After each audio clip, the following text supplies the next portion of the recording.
What is up, everyone? Brandon from the Gentleman's Agreement podcast back again. If you didn't see the prior podcast, you might be wondering, why is Amari not here? Why is he not above me or below me? I forget wherever our cams usually are. He had to go to the hospital and get surgery to get his appendix removed, and right now he's at home, resting up. He's all good. He's just a little out of it right now and doesn't feel up to recording a podcast, or a video like this, which I'll probably be doing by myself anyways.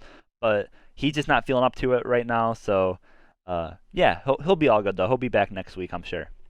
So this is a video series that I wanted to start because this is something I'm very passionate about. This is something I do every day, and that is related to sports betting and DraftKings.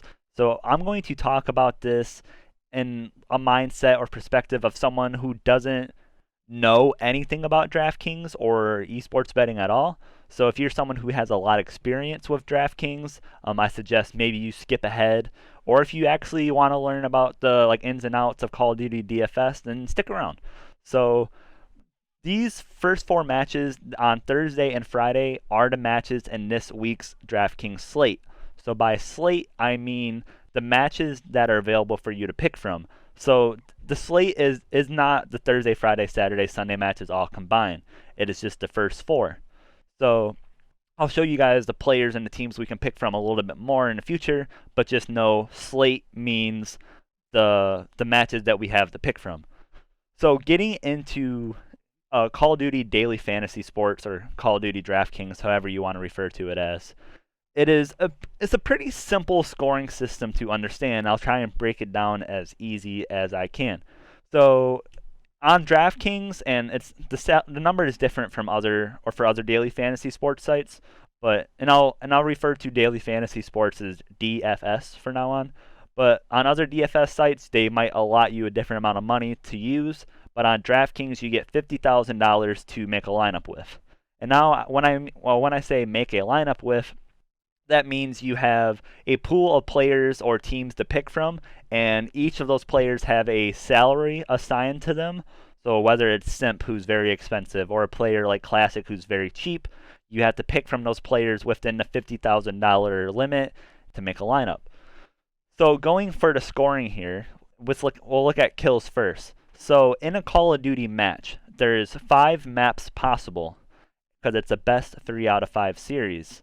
And it's a shooter game, right? So you're going around on the map with your team trying to kill the other team basically more than they kill you. That's down to its essentials. That's what Call of Duty is. You have a gun and you're trying to kill the other team more than they kill you. So you get awarded 2 points for each kill that you get. Now obviously dying is negative. So if you get a death, you get -1 points. So let's say someone gets 20 kills and 20 deaths in one match. For the kills, they're going to get 40 points because 20 times 2 is 40. And then for the deaths, they're going to get -20 points because 20 multiplied by -1 is -20. So when you take the kills subtracted by the deaths, you get 20 points for your kills in that match. And then to go over capture time and hardpoint, so this will be a little bit longer explanation because this is it. I think it deserves a good explanation for you to understand. So in each Call of Duty series, always there's 5 possible maps or matches, I'll use matches, that's a better way to say it. 5 possible matches in that series that can be played. It is a best 3 out of 5. The first and fourth map in every series is Hardpoint. Hardpoint is a game mode where there is a moving objective on the map. It goes to different areas on the map in the same rotation over and over again. And each one of those hills, we'll call them, where the objective point is, each one of the hills lasts for 60 seconds.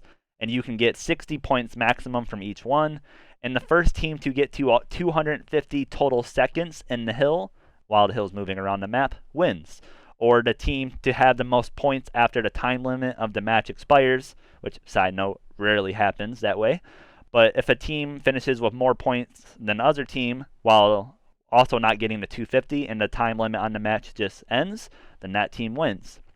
But 9 times out of 10, the match is going to be won by a team getting 250 points before the other team does. Now, in this game mode, it is very valuable for DFS because you have unlimited lives. And I'll touch on this more in other game modes coming up. But in this one, you have unlimited lives. So people can die and kill as much as they want to, or as much as they can. So looking at the kills and death stats, that is very important for this game mode. And also with the hill time, let's say a player gets 60 seconds of the 250 seconds for his team, which is a decent amount. But say he gets 60 of 250 for his team, he would get 6 points for that, because 60 multiplied by 0.1 is 6. So the player would get 6 points for their objective stats, we'll call them. So then moving on to the next game mode, which skipping some of this stuff, is Search and Destroy. So Search and Destroy is always map 2 and map 5 in a best 3 out of 5 series. So Search and Destroy is a game mode a lot like CSGO. I won't touch on CSGO too much, but if you play CSGO DFS on any of the fantasy sites, you'll have like a decent idea of how that game is played, I'm sure. But for those who don't, Search and Destroy starts off with an offense and a defense, and the teams switch each round. So after one round, they'll flip. The team that was offense before will go to defense, and the team that was defense before will go to offense. So anyways, there's an offense and a defense, and it's round-based. So the first team to get to 6 rounds first wins the match. So what the offense is trying to do, the offense is trying to plant a bomb at a objective site. And if they can plant that bomb and get the bomb to explode, they win the round. They can also win the round by killing the other team, or eliminating everyone on the other team in that round, which each player gets 1 life per round. But they can win that round by eliminating the other team before the time runs out. And now, inversely, for the defense, they can win the round by defusing the bomb that the offense team plants, which has a time limit, or they can eliminate the offensive team before the offensive team eliminates them within the time limit. So with it only being a maximum of 11 rounds, because again, it's the first team to 6, and with with every player only getting 1 life per round, the engagements, which engagements are kills and deaths, the engagement like ceiling for players is very limited. Because if you're telling me I can only get 1 life per round and I can only play a maximum of 11 rounds, I can only die 11 times. And if someone's dying every round, they're going to get a very small amount of kills. So we don't want to put too much emphasis on Search and Destroy when we're trying to pick players, but it's a game mode, so we have to talk about it. And the last game mode, which for some reason they don't have listed on here, but as like a point bonus or whatever, but the last game mode is called Control. Control only appears once in each best of 5 series, because Hardpoint's map 1 and 4, and then Search and Destroy is map 2 and 5. Control is always the 3rd map in a series. So Control is sort of similar to Search and Destroy, where there's an offense and a defense, and there's 2 objective points on each map. Now, different from Search and Destroy, there's a life limit, but it's a lot higher. So in each round, each team gets 30 lives, and the offense can win by either capturing both of the objective points in the allotted time, or by taking all of the other team's lives before they lose all of their lives. Then again, inversely, the defense can win by stopping the offensive team from capturing both of the objective points within the allotted time, or eliminating all of the other team's lives before the other team does that to them. And this game mode is played, excuse me, my ear itches, but this game mode is played, the first team to win 3 rounds wins.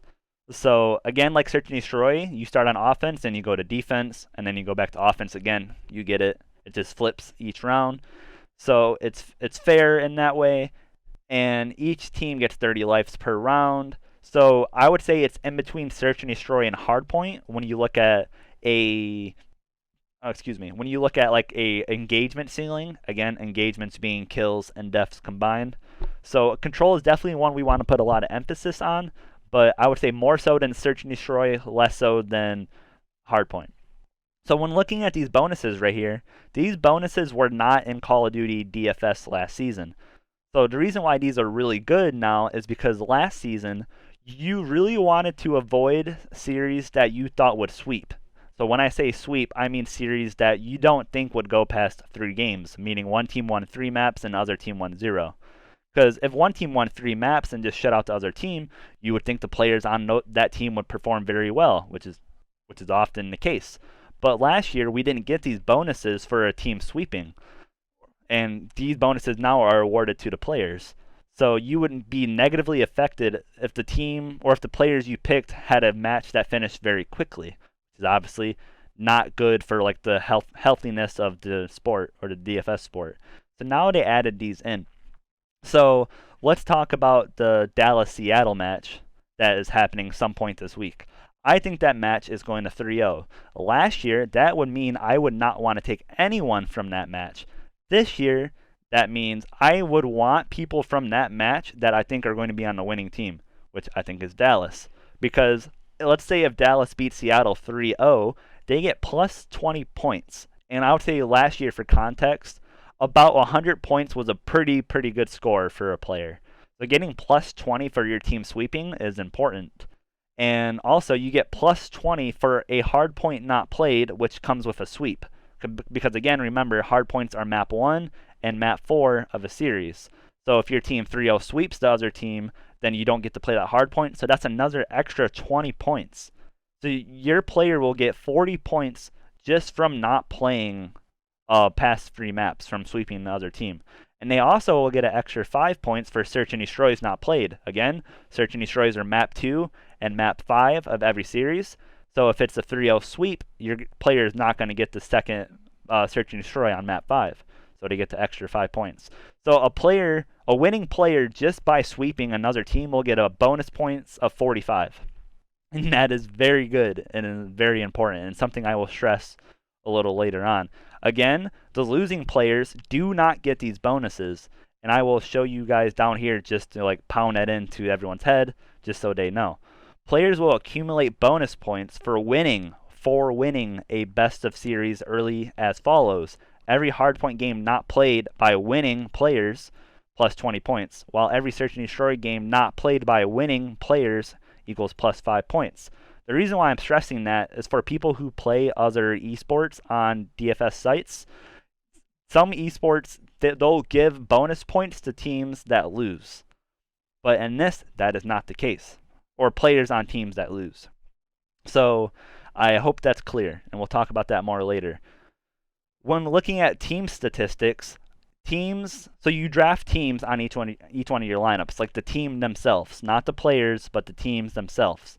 The teams get points by bomb plants or defuses, and S&D or search and destroy. We talked about that, planting the bomb or defusing the bomb.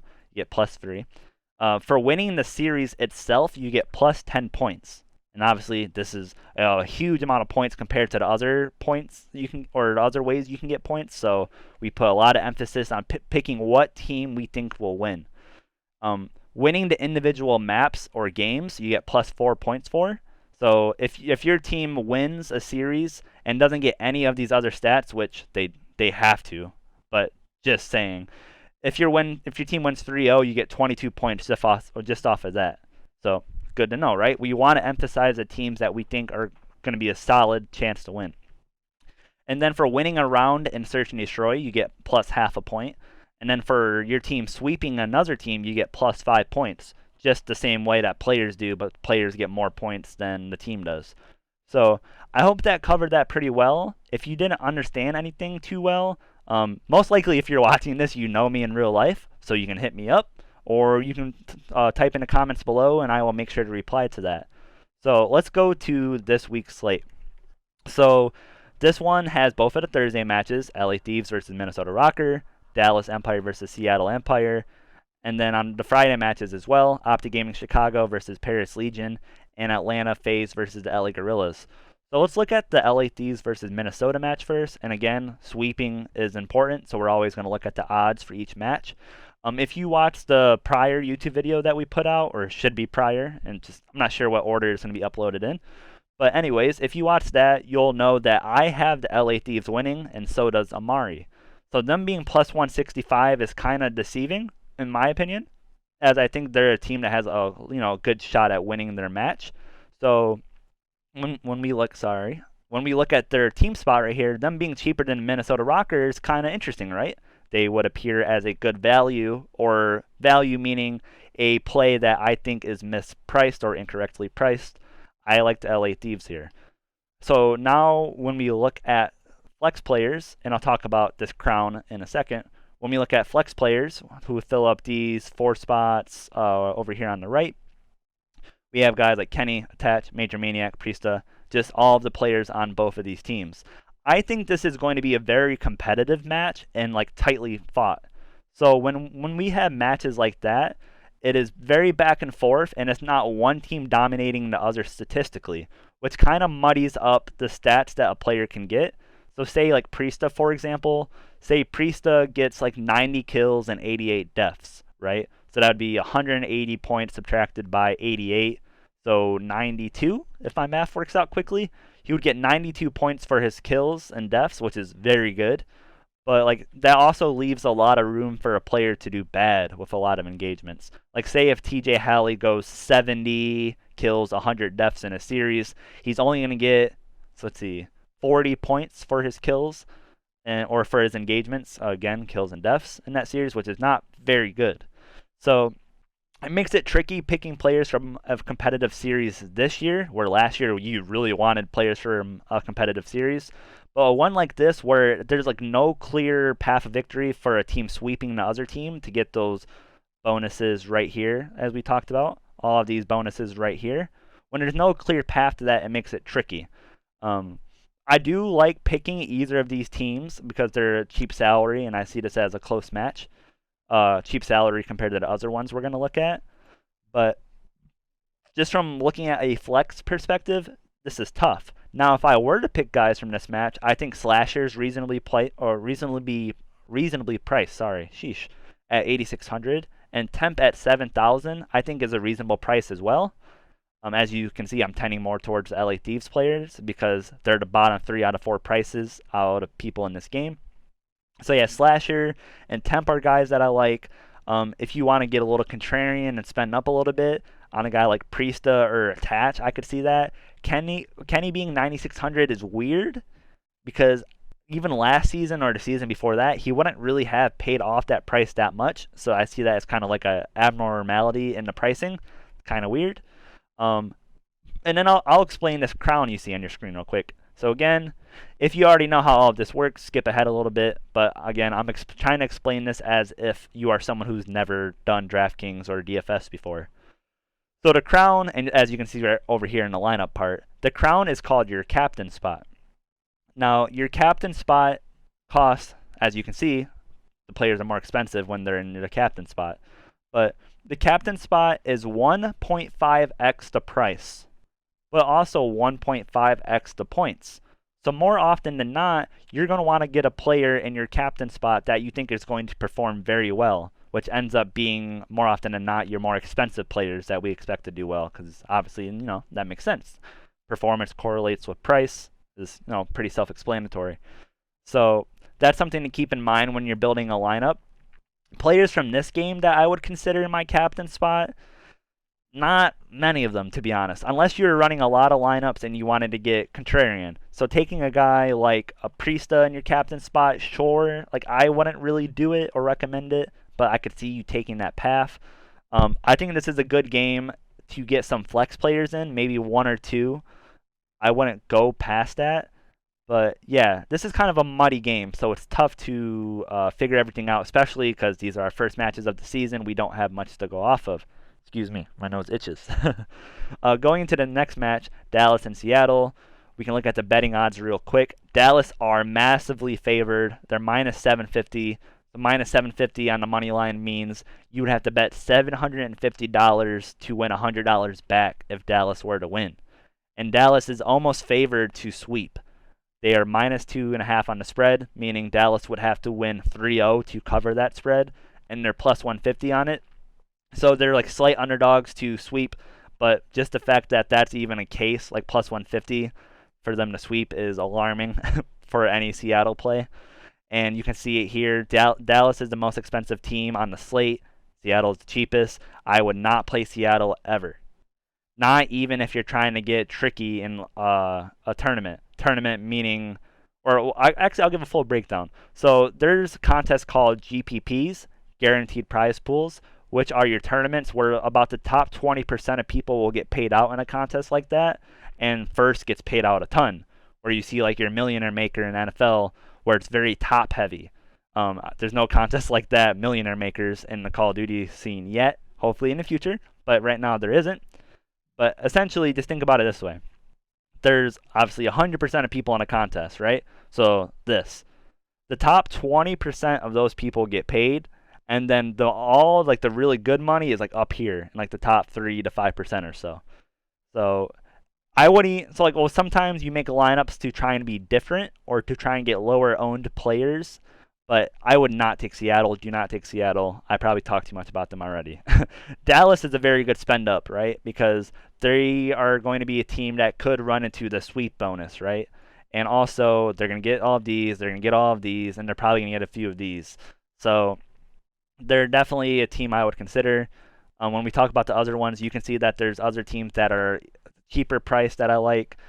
And again, I'm kind of beating a dead horse here, but we really want to pick teams who are going to sweep. And Dallas looks very like in line to do that. So a guy like Shotzi, who just won MVP last season, I'm going to make him a building block on most of my lineups. Illy, I think he's flat out mispriced. He's another guy I'm going to make a building block of a lot of my lineups. You can almost convince me on anyone on Dallas just because they're going to be in line to get these bonuses right here.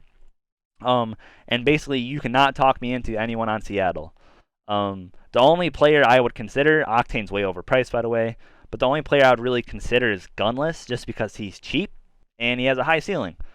But him getting to that ceiling would take Seattle winning this game or it going 5 maps. I don't see that happening.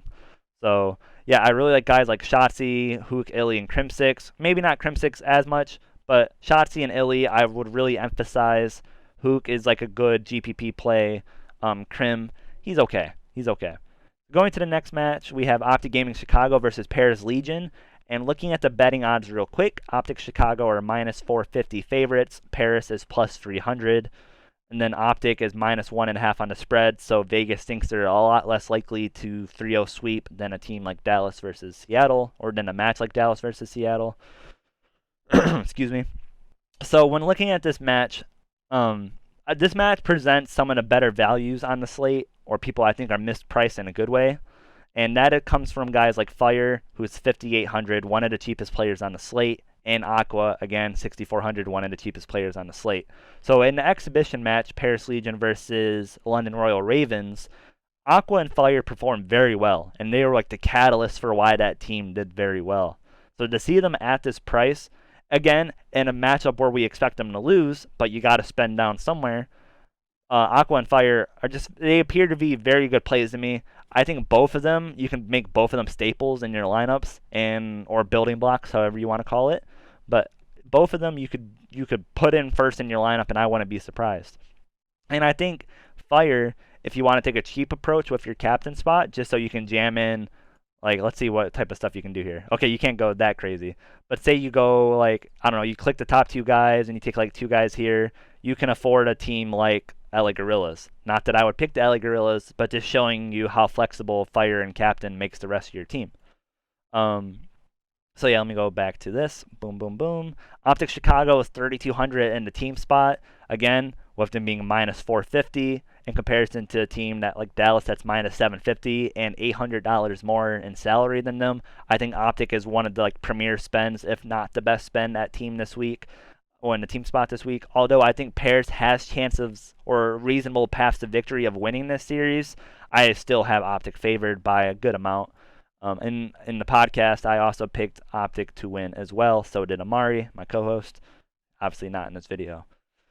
When it comes to like a player perspective, let me rephrase how I was going to say this. I was going to say I really like all of Optic's players, but a lot of these players come with very high price tags. Formal 10K, I can't really see paying for that with the other options up there. Envoy 9.4. He's okay for the price. He's a very good player, don't get me wrong. But for 9,400, he's kind of tough to justify.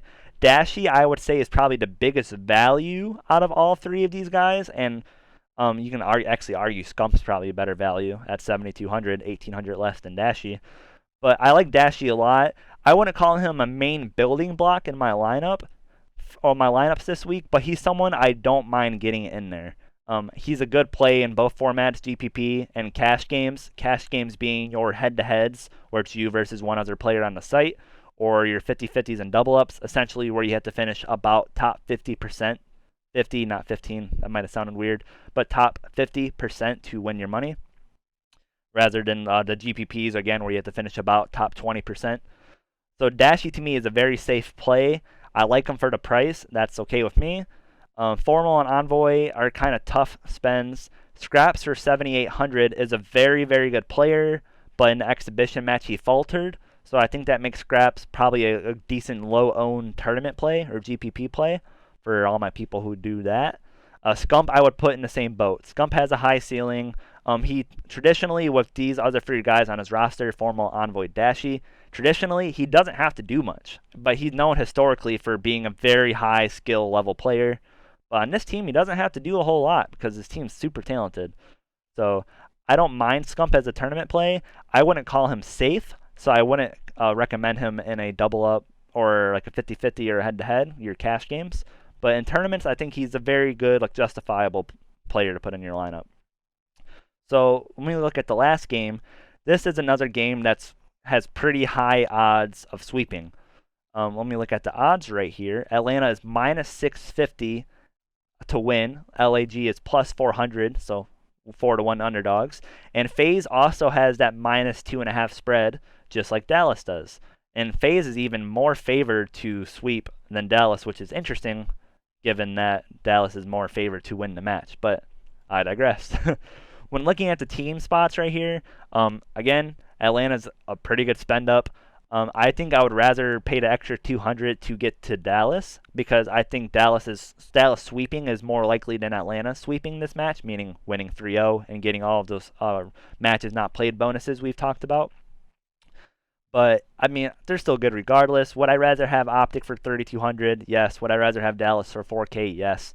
But Atlanta is like a good one to sprinkle into your builds. When looking at the flex players, you can almost justify anyone on FaZe to me. I am really trying to get Simp into my lineup. Simp is a very good player, very high engagements player, which opens up a ceiling for him to have like an absolutely high level game, well, points wise. And as you can see, he's one of the few players that averages over 100 points per game from last season. Salium's very good in his own right. Obeezy's also very good. Like there's not much that I can say about Atlanta players that it hasn't already been said. RCDs for 8,200 is kind of like Scump to me.